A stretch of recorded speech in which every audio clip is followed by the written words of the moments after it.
Job helps you earn your living, but at the same time, this same job takes away the most precious time that you would want to devote to your family, or if you are on a spiritual path, then the same job takes away most precious time that you would want to devote to your spiritual practice. So, job is not a boon, if you may ask me, because apart from feeding you and your family and paying your monthly bills, it does not help much. And this is a very deep subject. So, before you jump on conclusions, wait and meditate over my words.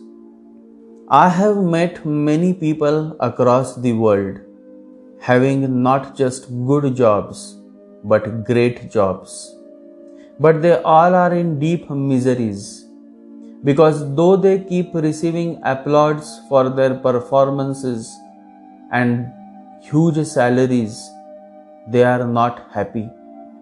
So your thought that a good pay and a good company leads to a good life is an assumption, an illusion of your mind.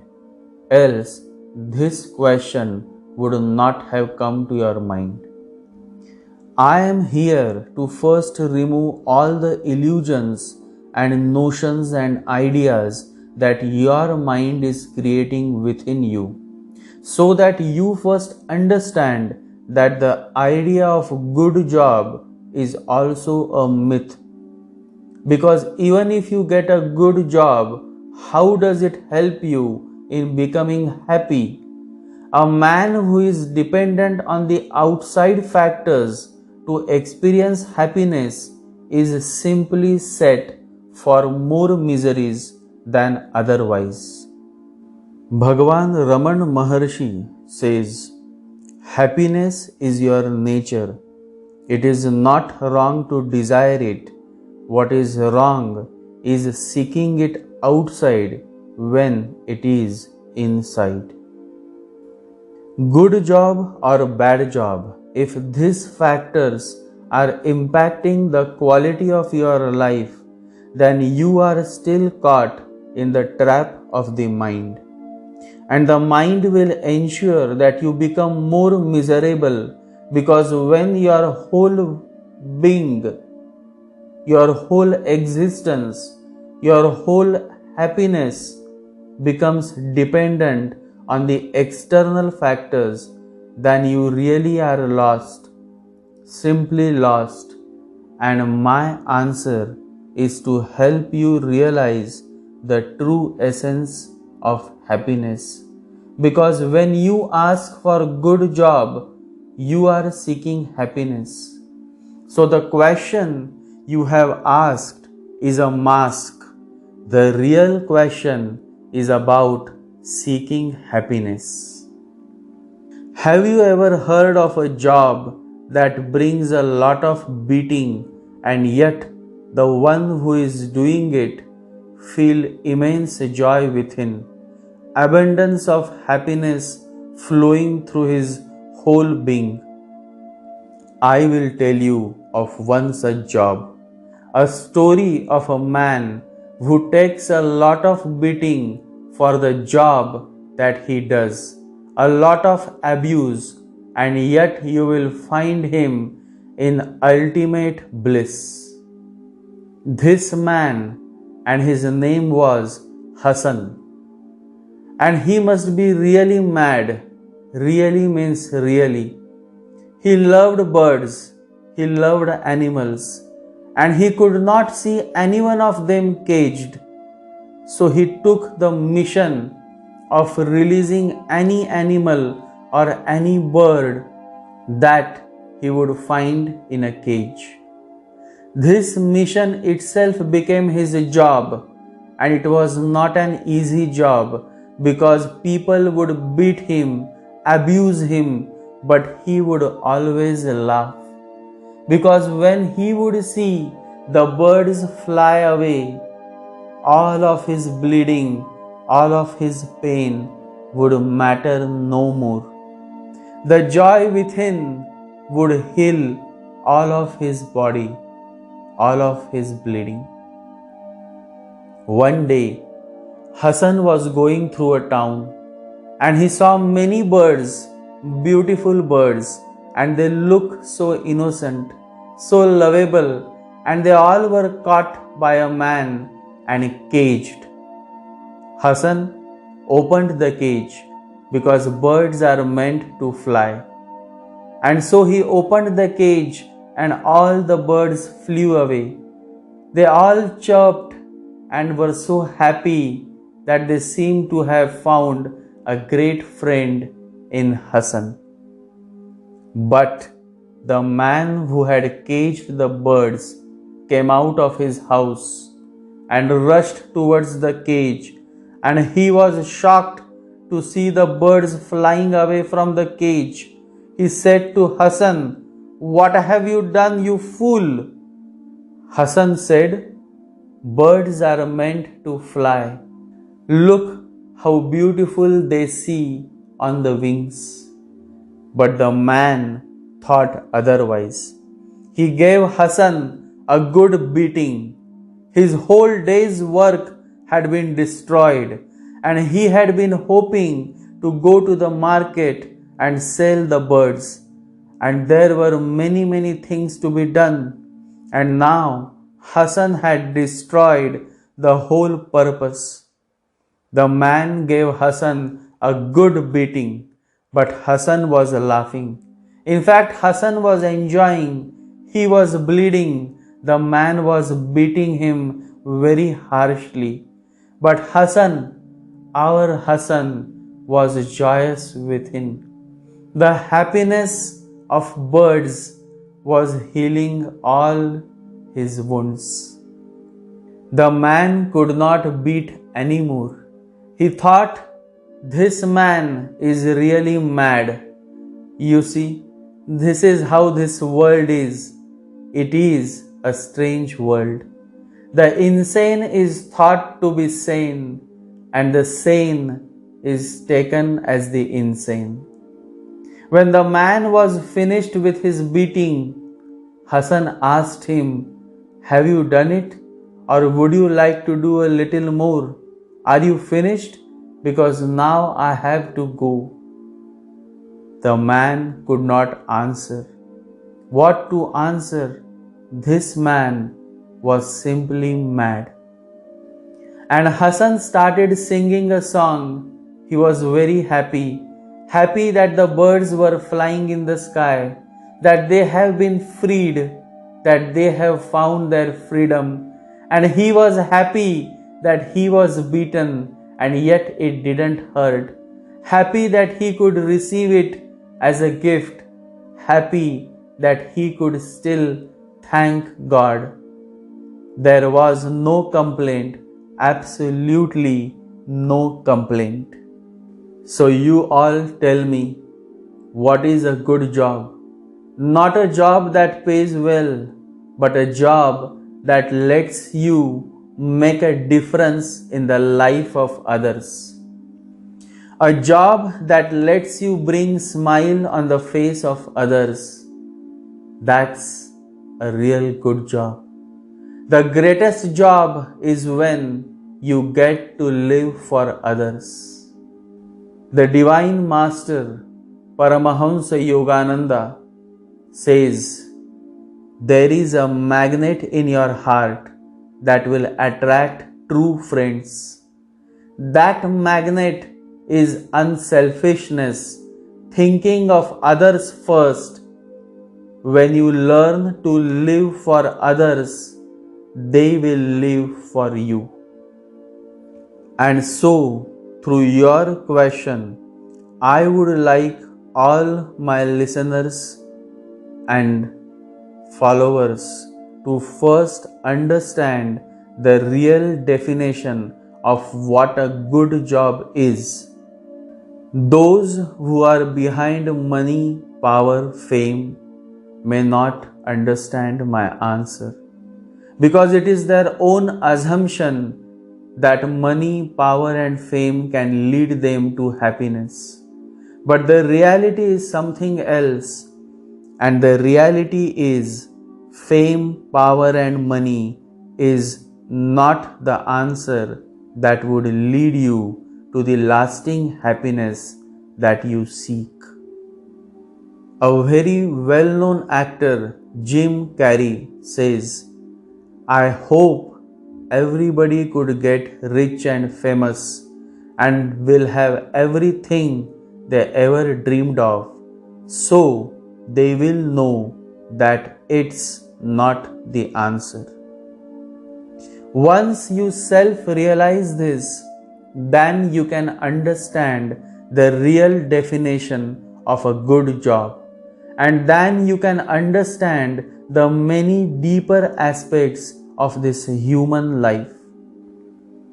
It is said that one night Buddha spontaneously asked one of his closest disciples, Ananda. Buddha asked, would you like to work for me?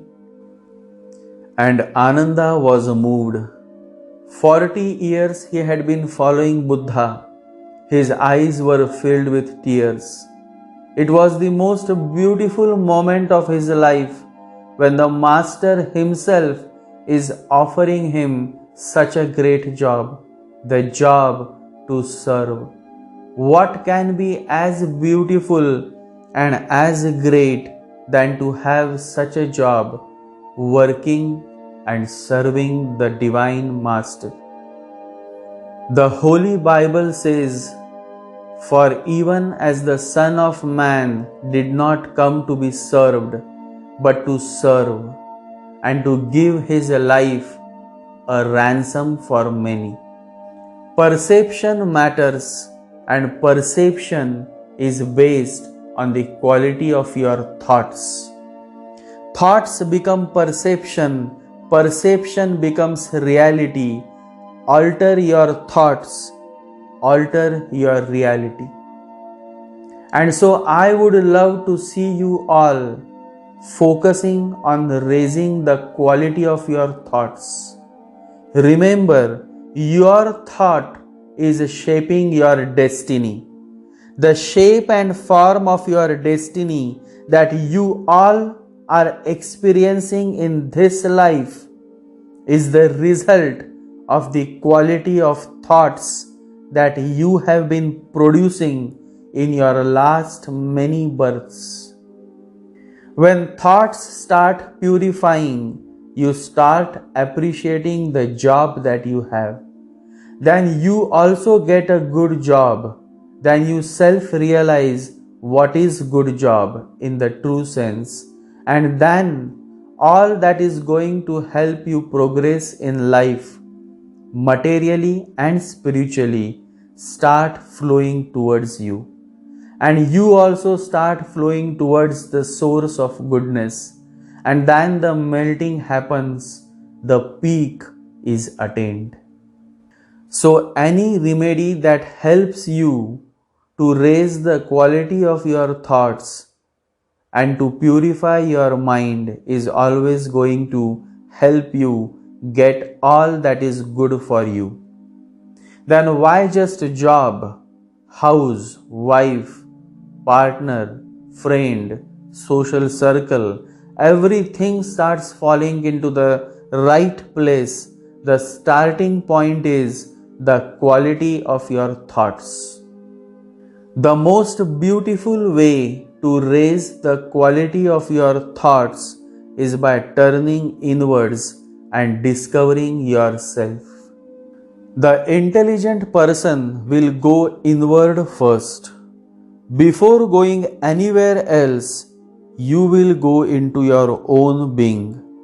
That is the first thing, and it should have the first preference. Only when you have known yourself can you go anywhere else. Then wherever you go, you will carry a blissfulness around you, a peace, a silence, a celebration. There is absolutely no remedy as beautiful and as divine, as life-changing than the remedy of devoting yourself to the art of meditation, to the journey within. The only journey is the journey within. Why meditation? Because it is the only door that is open. It is the only door that can help you turn inward. And unless you turn inward, no matter how good the job is, no matter how much of $1,000,000 you are paid for the job, it will make no difference to yourself. It cannot help you to raise the quality of your life. It cannot help you to raise the quality of your thoughts. Job is lost when the quality of thought drops. Job is gained when the quality of thought is raised.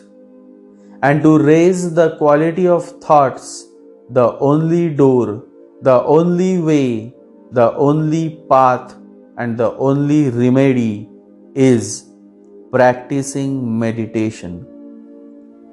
There is no other miracle in the world than meditation. It is the only science of transforming you into a new man. What kind of training you need to meditate? Meditation needs no training.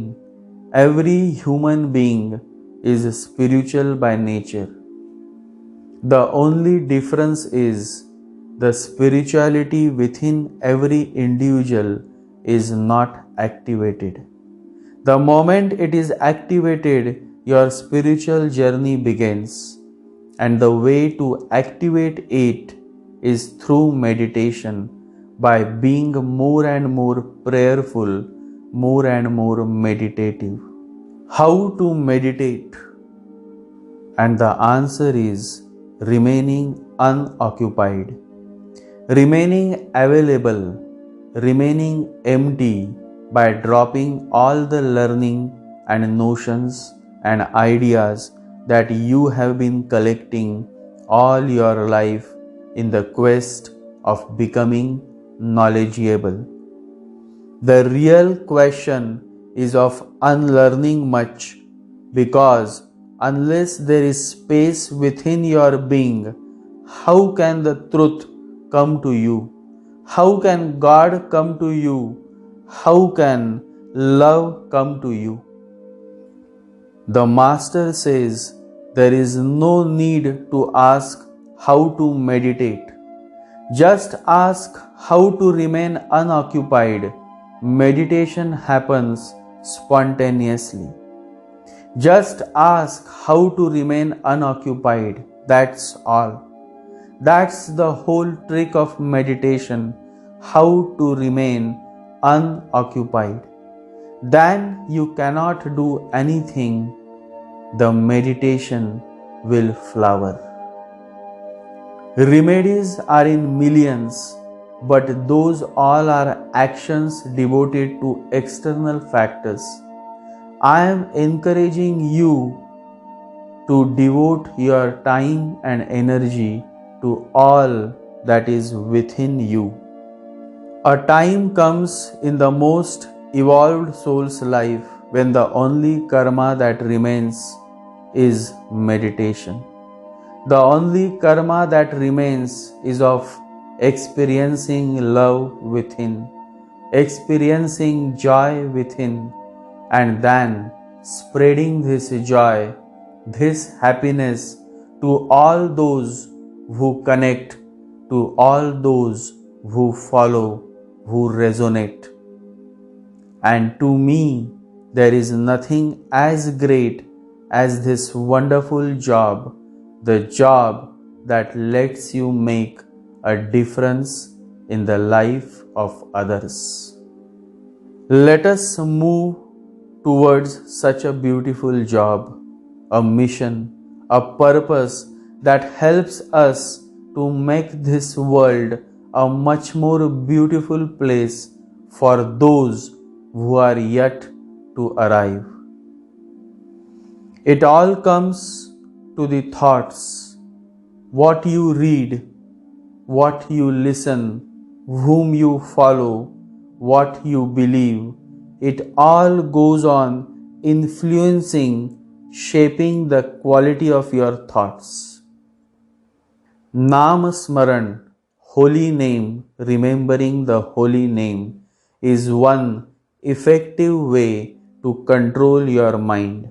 It is indeed one of the most effective way to improve the quality of your thoughts.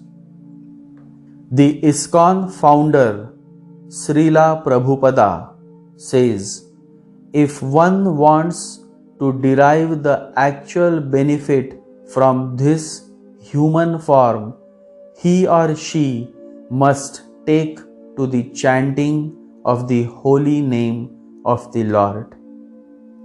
Constant remembrance of the Lord helps you slip out of the monkey mind and experience a certain joy, a certain positive flow within your being. Bhagavan Raman Maharshi says, meditation happens when there are no thoughts, but when your whole focus is on one thought.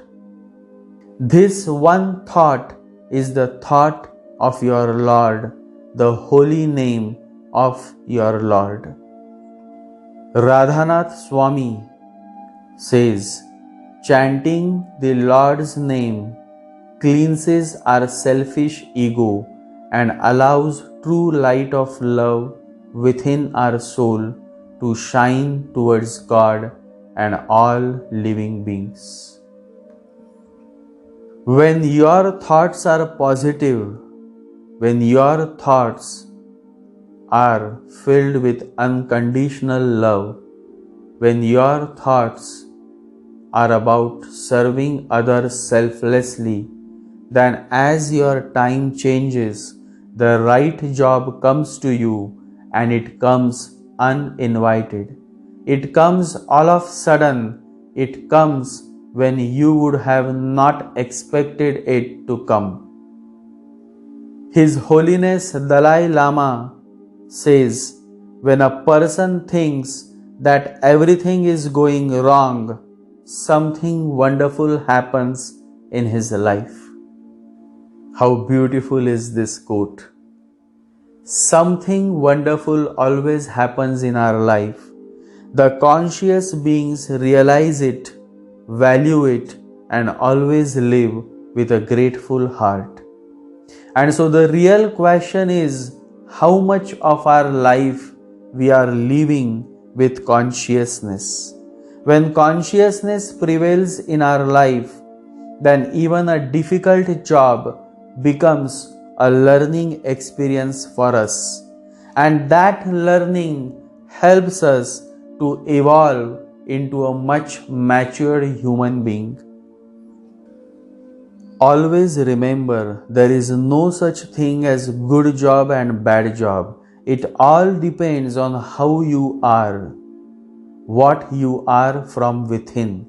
If you are conscious within, then no matter how and what the job is, you will survive and excel. And if there is absolutely no effort to live with consciousness, then no matter how good the job is, you will continue to suffer, because suffering is of the mind and not of the self. And so it is necessary that meditation penetrates deeply into your life, that you no more spend your time in meditating, rather you become meditation. I would like you to become so capable that you can remain in the marketplace and yet meditative. To all those who are jobless, I insist, Focus on raising the quality of your thoughts, and then the job will come. Then you will also learn to appreciate life in totality. Then you will also learn to show gratitude. And when all of this comes in your life, when you introduce all of these virtues into your being, then success has to come.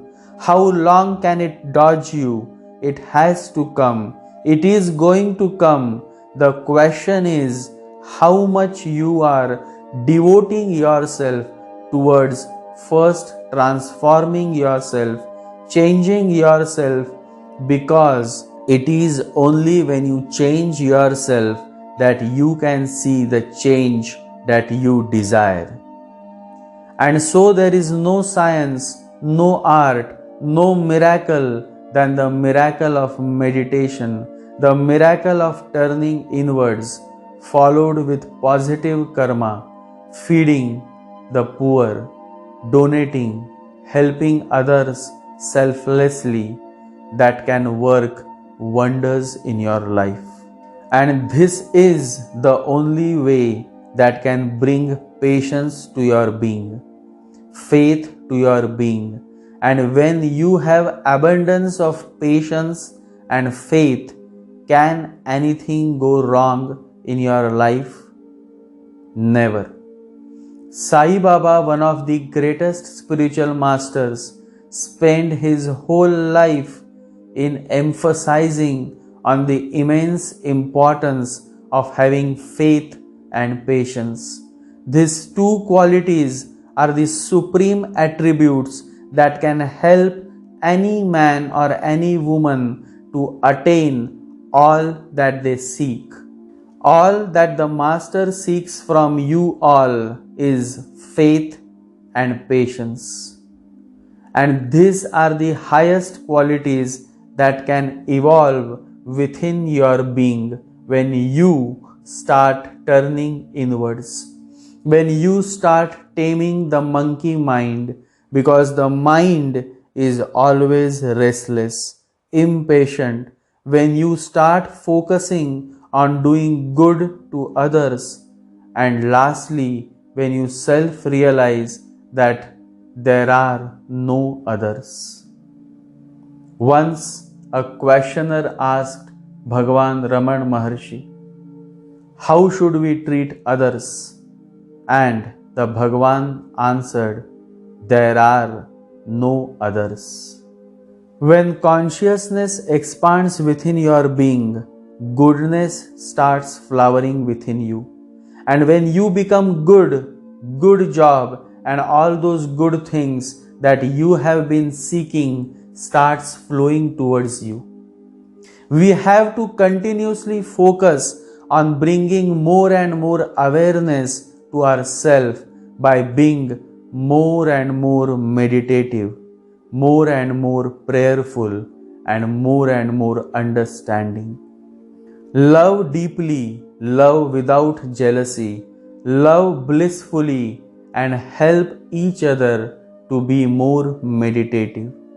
When you continue to transform from within, everything that is good and helpful to your growth comes flowing towards you when the time is right for you.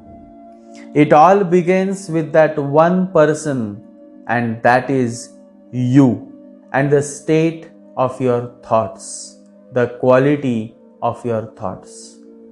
When your thoughts become pure, there will be tremendous changes in your life. This is the most important thing about thoughts. Always remember that the thoughts come from outside, but what is inside you determines whether those thoughts are going to be entertained or not. The thought of money comes from outside, and if the desire of money is within you, then the thought coming from outside will be entertained and nurtured.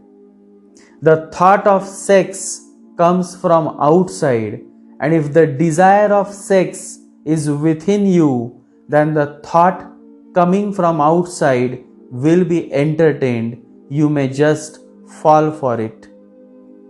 So, what is within you needs to be purified. That precisely is what purification of thought is. To purify your thoughts, it is important to realize that the thoughts which enter your mind don't come accidentally. You should be alert to the fact that the thoughts that enter you are the ones that you actually want. The rest you just throw away. And this alertness comes through your consciousness. The more you are conscious, the more you remain alert. When you become conscious, aware, then you start realizing what is really good for you. This realization has to come from your own self, and for that you have to turn inwards. You have to devote yourself to meditation. You have to believe in yourself. Only a man who can believe in himself can believe in God. When you start focusing on yourself, when you start turning inwards, when you start meditating, the flowering starts, the blossoming begins, and then you start realizing the fact that every day brings many miracles to your life. Then you start becoming more and more grateful, and when gratitude starts blossoming in your heart, you are all set to experience the most wonderful moments of your life. What is good and what is not good is totally based on the perception of an individual. The greater the quality of thoughts, the greater is the depth of the being, the greater is the perception. Work towards focusing on raising the quality of your thoughts, because when thoughts change, the perception changes, and then you all are set to experience the most wonderful transformation of your life. The happiness of your life depends upon the quality of your thoughts. It is only when the quality of your thoughts rise that the quality of your life rise. It is all interlinked. It is all linked in. So meditate every day and focus on raising the quality of your thoughts. Read the holy scriptures of your faith every day, minimum 2 pages. The more you read positive things, the more you listen to positive words, the more you will be able to raise the quality of your thoughts. Meditate. Close your eyes and just meditate. And when you meditate, remember you are not alone. God is with you. Meditate.